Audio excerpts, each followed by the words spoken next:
Advance is always available when you need it.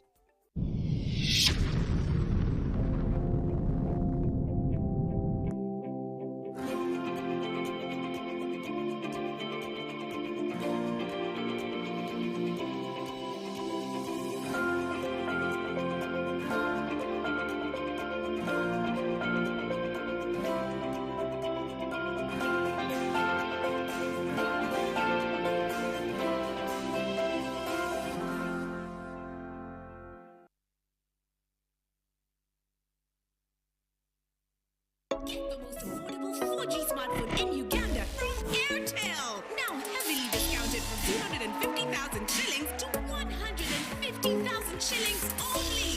Yes, 150,000 shillings only to keep you connected to your loved ones. *175*945# to activate free roaming instantly and 100% double data on all weekly and monthly bundles for 3 months. Get one today or stock lasts from the nearest Airtel shop. With Airtel, the smartphone network.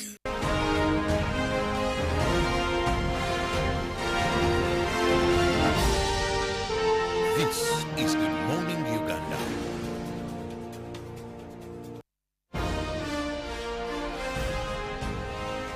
Live from Now Avenue in UBC Studios. This is Good Morning Uganda.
Good morning, Uganda.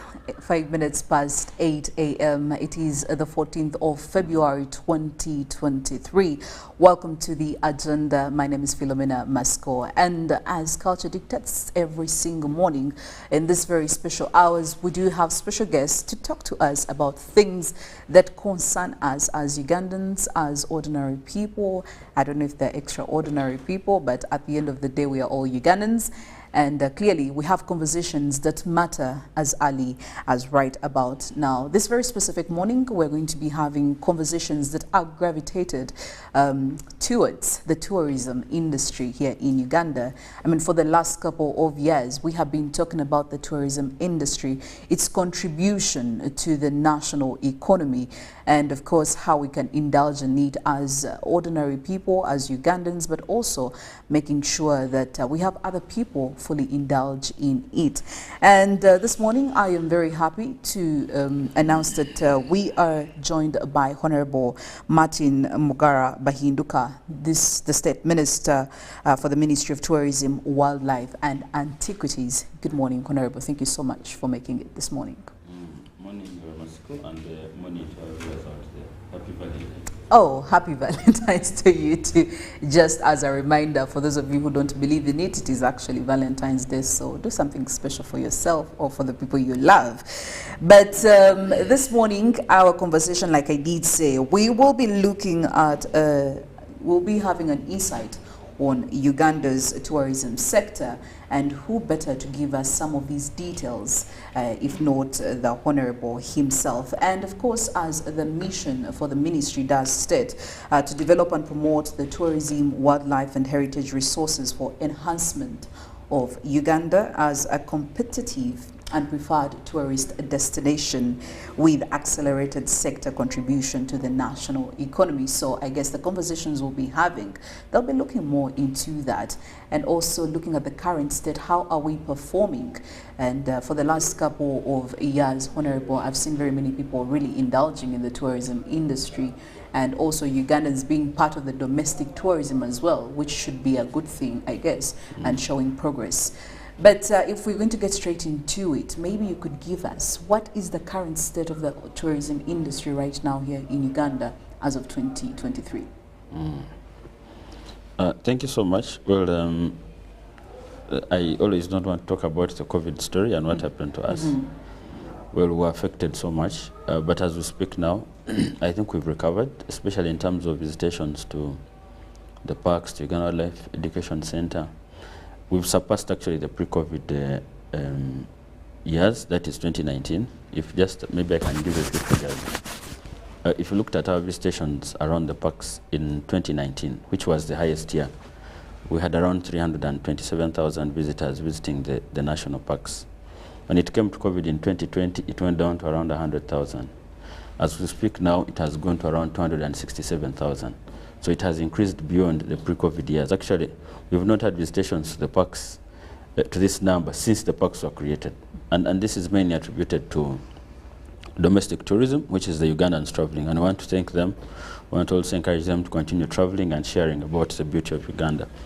If you look at Uganda Wildlife Education Center, pre-COVID around 2019, it had around 380,000 visitors visiting the Uganda Wildlife, what people would usually call the zoo in Entebbe. During COVID in 2020, it actually went down to around 60,000. As we speak now, by end of 2022, it had gone to around 480,000 visitors. That's an increase of over 100,000. So we've surpassed the pre-COVID days. We are performing well, and the trajectory is good. We expect the numbers to actually grow much more. We still have a challenge in the number of visitations coming into the country, because they had dropped for around 1.5. Around 2020, they went to around 400,000.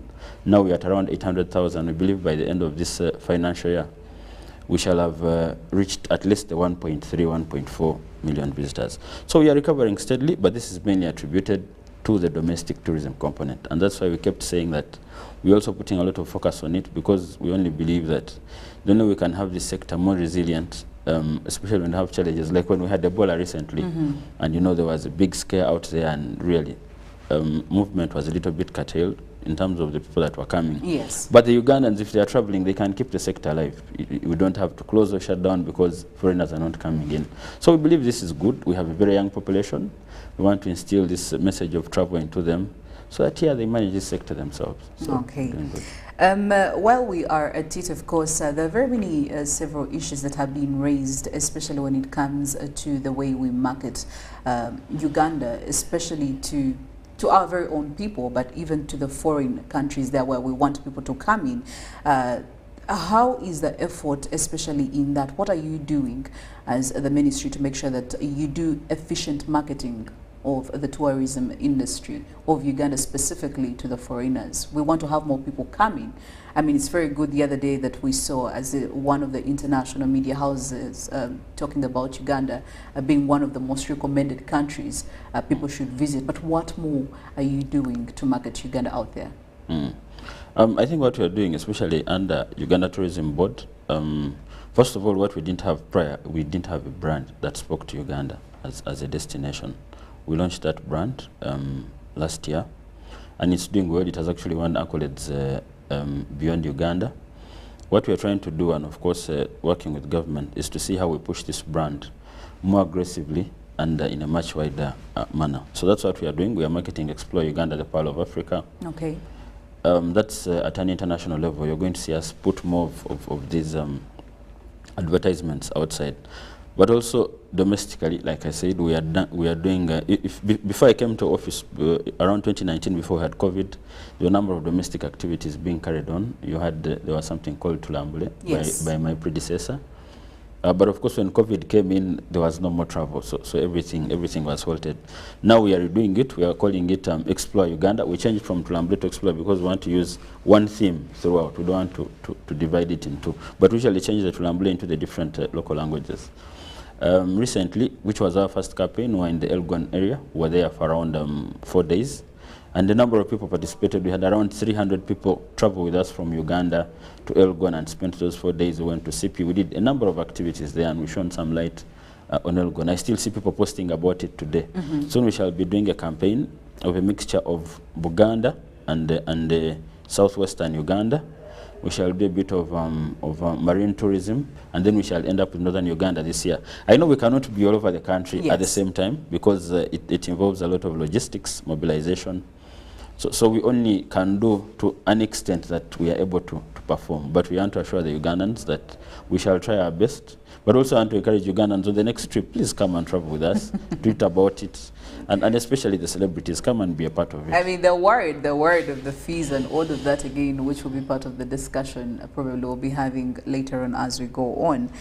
But looking at on a regional level, looking at the East African regional level, Uganda ranks low amongst its East African peers, especially in terms of financing and marketing of tourism. Actually, I'll tell you that with just about less than $2 million invested annually, Rwanda invests about $13 million, and Kenya more than $40 million. Why is this happening? Shouldn't we be injecting in more money? Because whether we like it or not, this will have to compete with our counterparts. Healthy competition, but why are we having our budgets not making us happy? Well, I don't say that, but of course, there's been an increase in support towards the tourism sector. I wouldn't say it's the best, but at least there's been an improvement. And we believe that with the challenges that we have, at least we believe that the budget will be reinstated for the next financial year. So yeah, we are managing. It may not be as good as Kenya. We don't have to Should we be very comfortable though with that budget? I feel we are being comfortable with it. Unfortunately, yes, we are not comfortable. But like I'm saying, there are so many competing interests across government. It's not easy, but at least there is some improvement. And tourism is only beyond the visitations that you see. If they're working on infrastructure, for instance, now you can move anywhere in the country, any kind of vehicle. If you look at security, if you look, all these things somehow contribute to tourism in one way or the other. And the government has made commitments, but let me not go there. I know it can be a topic for another day. But yeah, we are getting some support. Of course, our prayer is we get more, and we've also demonstrated to government that we are able to collect quite an amount of money. Like, you know, tourism was the biggest foreign exchange earner before COVID. I know by the time we get by 2025, we shall still be on top again, because we are targeting maybe to be bringing in around $1.85 billion going forward. So yeah, we are there, we are trying. I want to thank the Ugandans that are marketing despite the challenges, and the figures are good. We still beat Rwanda in terms of visitations. Yes. Even in terms of the foreign revenue that comes in, despite the aggressive marketing. So we are moving, but we shall get there. We are very optimistic. We shall. Speaking of the budget cuts, this year didn't exactly start so well, especially the Ministry of Tourism was one of the ministries where there was a very huge cut that was made in their budget, actually by almost 70% in the coming financial year. And we're looking at about 194 billion to shillings, about 89 billion Uganda shillings. And I need to understand, and I would know that a Ugandan out there would understand, what is the downside of these budget cuts, as we are waiting, of course, maybe for 2025. But what are going to be the long-term effects of these cuts as we speak right now on the industry especially? Well, I want to go by the statement by finance. They say it was an error made. It wasn't particularly targeting the sector. But I know cuts were across all the government agencies. experience these cuts. But from what we've heard from finance is that it was a mistake and it will be corrected. So, so we are not worried. We take them for their word, and I believe the budgets will be reinstated. Whether they increase or not, that can be discussion for another day. But let's believe that the previous year's, this year's budget will be reinstated in the next financial year. Okay. And I think we shall manage with that. All right. Well, we are looking at the Ministry of Tourism, some of the insights. How is it doing right now as we speak, 2023? And of course, the guest is Honorable Martin Mugara Bahinduka, the State Minister for the Ministry of Tourism, Wildlife and Antiquities, telling us what we should be expecting, some of the challenges, again, that he'll be sharing with us in a few. And be part of the conversation. Any questions definitely are very welcome. We would also love to hear your 2 cents on this. Get onto our social media, Twitter, #UBCGMU, our WhatsApp number 0709-602-592. Now, Honorable, earlier on, we were having a conversation about how very many Ugandans believe that there is an imbalance when it comes to regional, the attention that the ministry gives to different regions in the country, especially when it comes to promoting some of these tourism sites. They believe there are areas that have been given top priority and there are areas that haven't been given the same attention.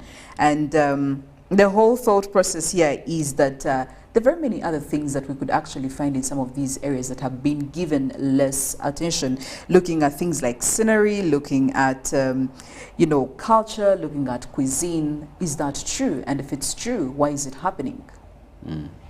Thank you so much. Well, first of all, we should know that I think since the colonial time, not only unique to Uganda, but let's say within the East African community, there's been a lot of promotion of safari tourism. People go to the parks and so we are just seeing this trend change now. And when people would complain, indeed, I would agree, because people have only been going to areas with these protected areas. Yes. But now there's been a shift that is global. So many people are going beyond the protected areas for culture. For instance, in Uganda, people are going to the islands, in Bunyonyi, on Lake Victoria. People are going to Mount Rwenzori, and that is the highest non-volcanic mountain in the whole world. We shall actually be doing a domestic tourism campaign, yes, end of March. We shall do a 4-day claim. We shall not get to Margarita, but at least just promote for domestic tourism. So we also trying to shift as government, but also we've seen a number of tour operators coming in to go beyond now the safari. Of course, it's not designed that for us as a ministry would really target the marketing in a manner that is imbalanced. No, we are marketing the country as a whole, but we can't do it at the same time. Yes. But we also want to encourage Ugandans, please share your story wherever you are. The social media is good now. Anyone can access this information. Help us put the story out there. We know what it is, but we may not be able to reach everyone. We may not have the resources to do this aggressively as we wish to. So please, if you have the opportunity, if you're in your area and you know some beautiful places, I know a couple of young men and women in Toro who sat and aggressively pushed good pictures about that area every single day until, I mean, everyone talked about it. So it's, let's do it as a team, not only for us as a ministry. All right. Well, we can't talk about also tourism without involving international and air travel, which again, in comparison on the East African bloc, we may not exactly doing the most, but there is something that is being done. I will give you an example. There are 55 non-stop flights daily between Nairobi and Mombasa, and I guess that's like an average of about 355 flights a week, and there are now 84 flights this only per week between Nairobi and Entebbe.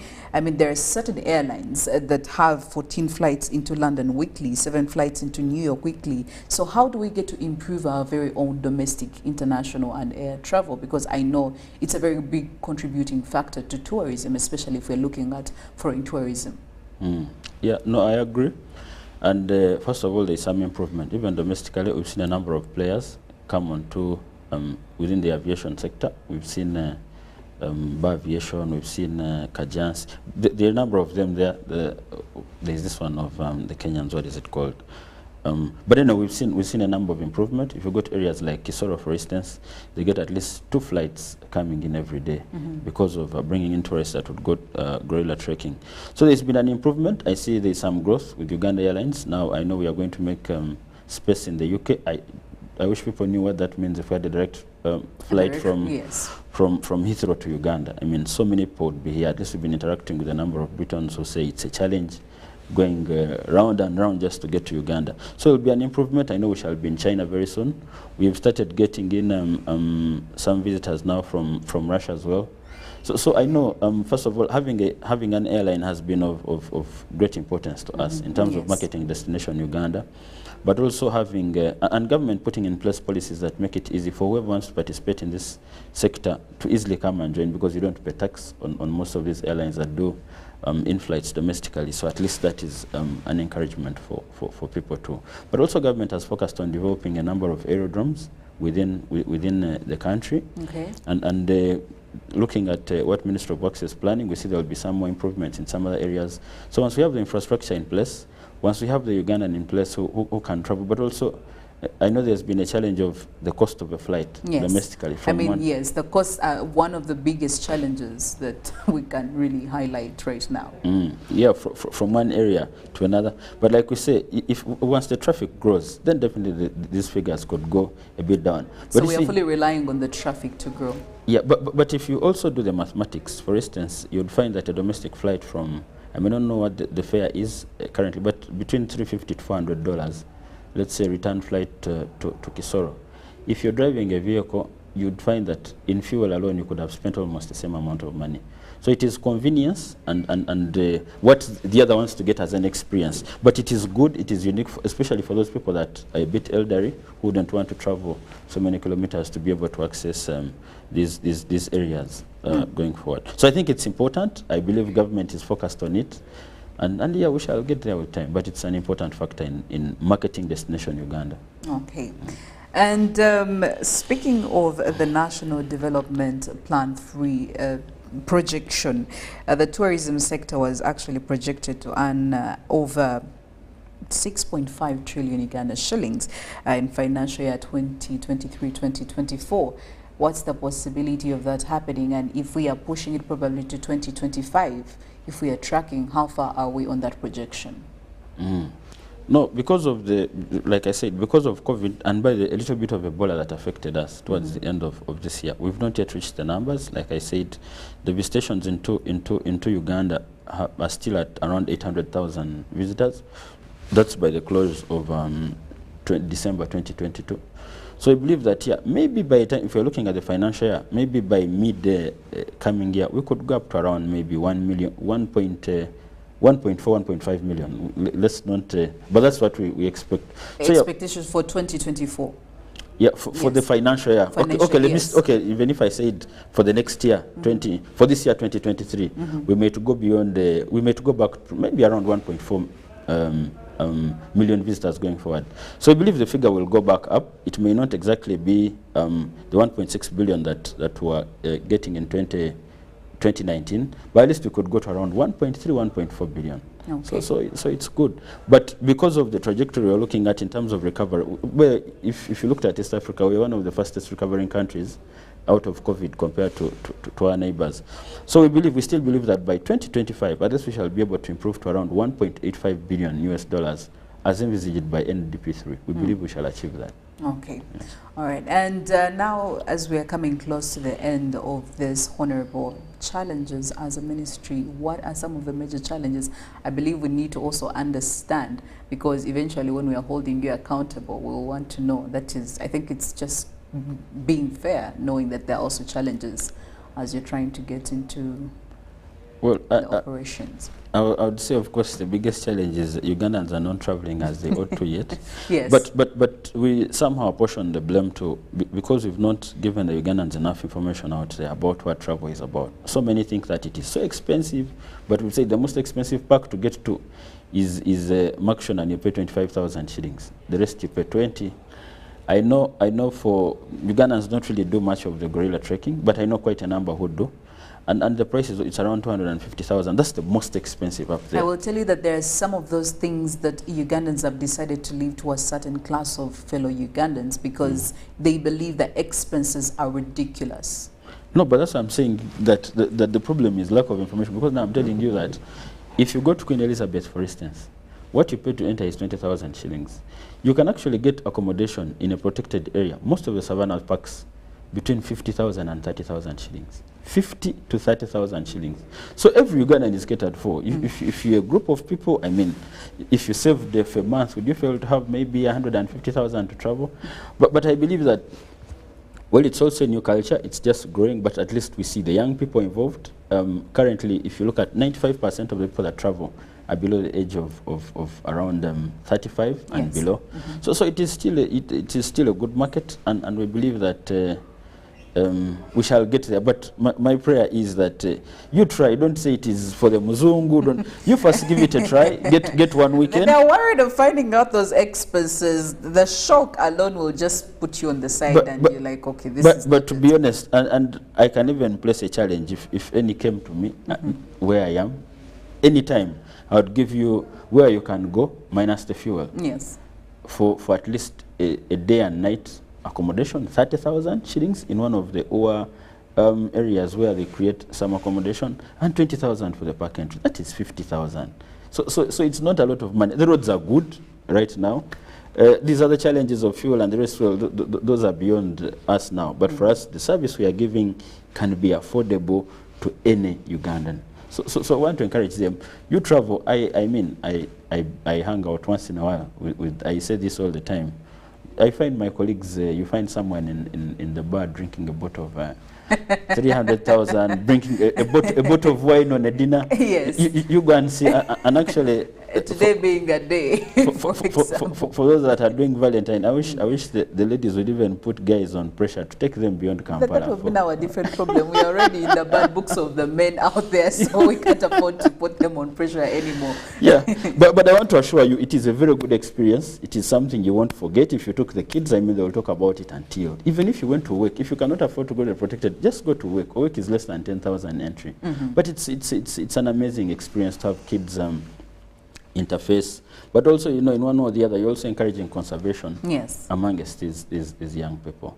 So yeah, so I just want to encourage Ugandans, if you can't travel, come with us. We're going to do from Masaka to southwestern Uganda, back to Mubende, through Fort Poto. Come, we shall give free transport, is ours. All you have to do is take care of yourself. Who doesn't like free things? Well, there you go. Thank you so much, Honorable, for stopping by and giving us these insights. I hope we can get immediate solutions, and they should come in very fast. At the end of the day, the tourism industry is quite doing well. It's very progressive, and we want to see us doing better than we were pre-COVID-19 and all these other issues that came in. Well, that is Honorable Martin Mugara Bahinduka, the State Minister for Tourism. I have to leave you right now, but Ruben is coming in with another special guest, and of course they'll be giving you some more coming in from the world of sports. I want to wish you a wonderful Tuesday, and I will see you tomorrow. I am Philomena Masco. Good morning, Uganda.